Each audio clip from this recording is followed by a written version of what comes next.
নবমীর দিন আমরা চলে গেছিলাম মানকুণ্ডু চন্দননগরের কিছু ঠাকুর দেখতে। একদম উইকডেসে হওয়ার জন্য ঠাকুর দেখতে তো এবার যেতে পারিনি, কিন্তু একটুখানি সময় বার করে ডাইরেক্ট চলে গেছিলাম আমরা মানকুণ্ডু স্টেশনে। আর এখান থেকে সোজা হাঁটা পথে দেখে নিয়েছিলাম কয়েকটা ঠাকুর, মানকুণ্ডুর কিছু ঠাকুর। আর সোজা হাঁটতে হাঁটতে জিটি রোডের দিকে যাওয়ার পথে চন্দননগরের কয়েকটি ঠাকুর, আর তার মধ্যে বেশি ইম্পর্ট্যান্ট ছিল চন্দননগরের সর্বোচ্চ ঠাকুর রানীমা। রানীমাকে দেখার জন্যই কিন্তু আমাদের আজকে এখানে আসা। মানকুণ্ডু সার্বজনীন প্যান্ট বা মানকুণ্ডু স্টেশন দিয়ে আসতে গেলেই প্রথমে এই বড় ঠাকুরটা মানকুণ্ডু সার্বজনীন পড়বে। আর দেখুন অপূর্ব সুন্দর হয়েছে প্যান্ডেলটা। প্যান্ডেলের মধ্যে কিন্তু লাইটের ফিটিং, যেটা সামনে থেকে না দেখলে একদমই ভালো পরিষ্কার বোঝা যাবে না। আমি জানি না ক্যামেরাতে কতটা জাস্টিফাই করতে পারছে, তাও আপনাদের সাথে একটু শেয়ার করলাম।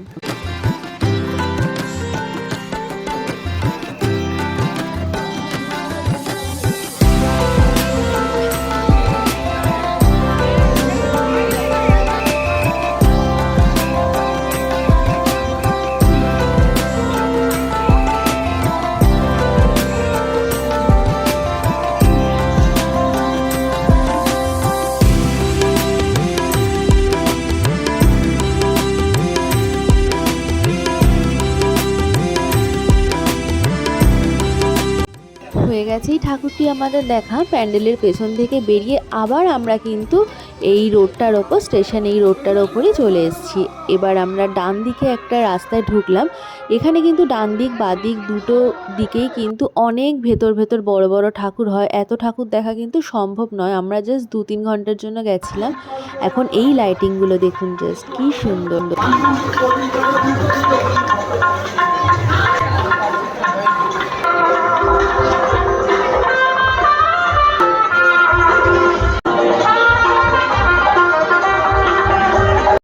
আমরা সবাই সার্বজনীন এইখানে এই ক্লাবটিতে আমরা এখন রয়েছি। আর অনেক বড় লাইন, আর প্রচুর সুন্দর করেছি এনাদের লাইটিংটা।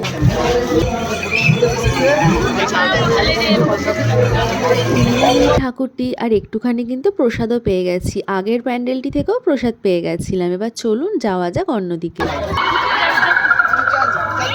মানকুণ্ডু স্টেশনে নেমে সোজা জিটি রোডের দিকে হাঁটতে থাকবেন। মানকুণ্ডুর কিছু ঠাকুর, তার সাথে চন্দননগরেরও কিছু ঠাকুর দেখতে পেয়ে যাবেন। আর মেন আপনারা একদম জিটি রোডের মুখেই পাবেন রানীমার দর্শন। মেনলি আমরা রানীমাকে দেখতেই এসেছি। চন্দননগরের সর্বোচ্চ ঠাকুর চন্দননগরের রানীমা। আর এই যে আমরা এখন নতুন পাড়া ঠাকুরটা দেখতে চলে এসেছি। এখানেও কিন্তু প্রচুর লাইন, দড়ি ফেলে ফেলে ঢোকাচ্ছে, কিন্তু প্যান্ডেলটাও ভীষণ সুন্দর হয়েছিল। আমাদেরকে তো বলে লাভ নেই, কমিটির লোককে কি বলো।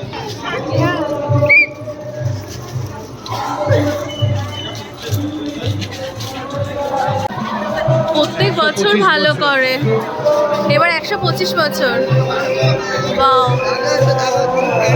বাহ, এত সুন্দর আলো দিয়ে সাজসজ্জা করা, সত্যি চোখে না দেখলে কিন্তু আপনারা বুঝতে পারবেন না চন্দননগরের আলোকসজ্জাটা কত সুন্দর। প্রতিটা প্যান্ডেলে ছোট বড় সব প্যান্ডেলের মেন আকর্ষণই কিন্তু আলোকসজ্জা।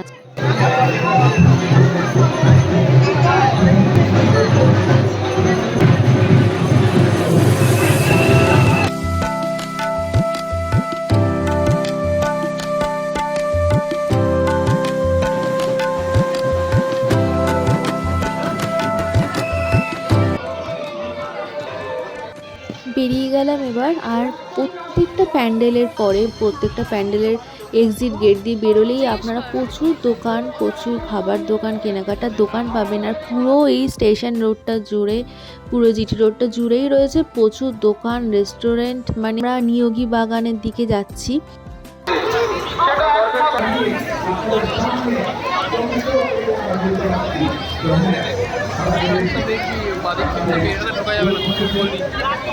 বাঁদিকের এই রাস্তাটিতে অনেক ঠাকুর হয়েছিল, কিন্তু আমরা যেতে পারিনি। এরকম অনেক গলির ঠাকুরই আমরা ছেড়ে দিয়েছি। গলির ভেতরে অনেক ঠাকুর, কিন্তু দেখা সম্ভব না। এখন আমরা নিয়োগী বাগানটায় যাচ্ছি, কারণ এখানে পাসের ব্যবস্থা ছিল। আমরা পাস কেটে ঠাকুরটা দেখে এসেছি।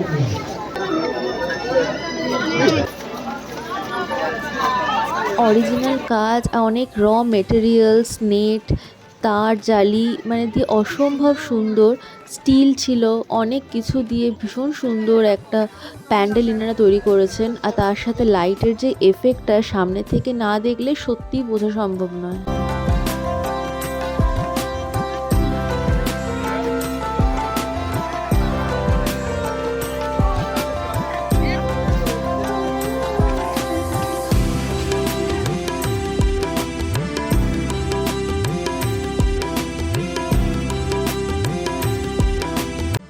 তো এই ঠাকুর দেখতে বেরিয়ে ফুচকা খাওয়া তো ম্যান্ডেটারি, তো এখন ফুচকা খেয়ে নেবো, তারপর আবার যাবো। ওখান থেকে খাই।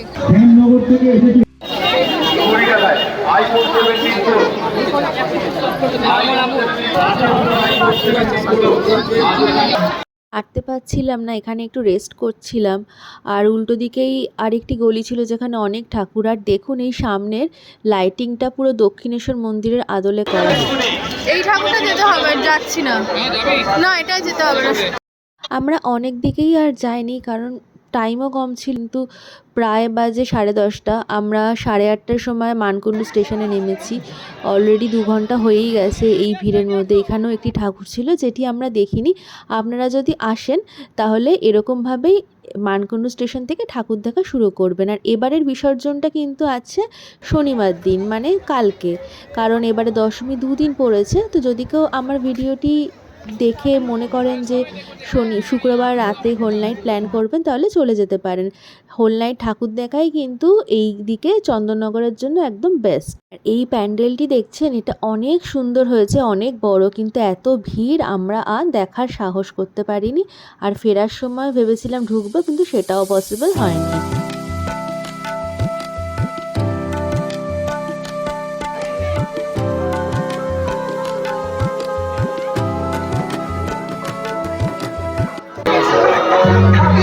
এটা চন্দননগর।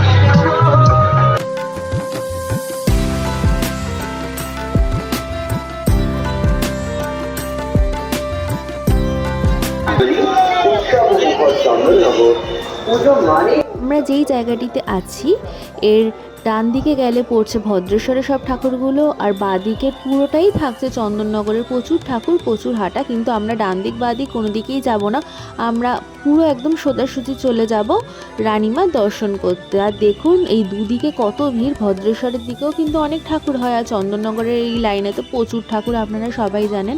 আর আমরা এই সোজাসুজি চলে যাব, সামনেই রয়েছে রানীমা, চন্দননগরের সর্বোচ্চ ঠাকুর, যাকে দেখতে আসা।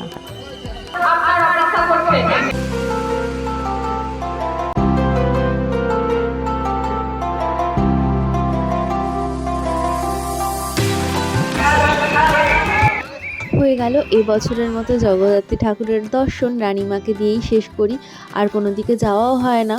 তো চলুন, আশা করি ভিডিওটি আপনাদের ভালো লেগেছে। একটুখানি চন্দননগরে জগদ্ধাত্রী পুজোর ছোঁয়া আপনাদের এই ভিডিওর মাধ্যমে দিতে পেরেছি। বছর সম্ভবও না হলে পরের বছর অবশ্যই সবাই আসবেন জগদ্ধাত্রী ঠাকুর দর্শন করতে মানকুণ্ডু চন্দননগর। এখানেই ভিডিওটি শেষ করলাম। Thanks for watching, bye bye.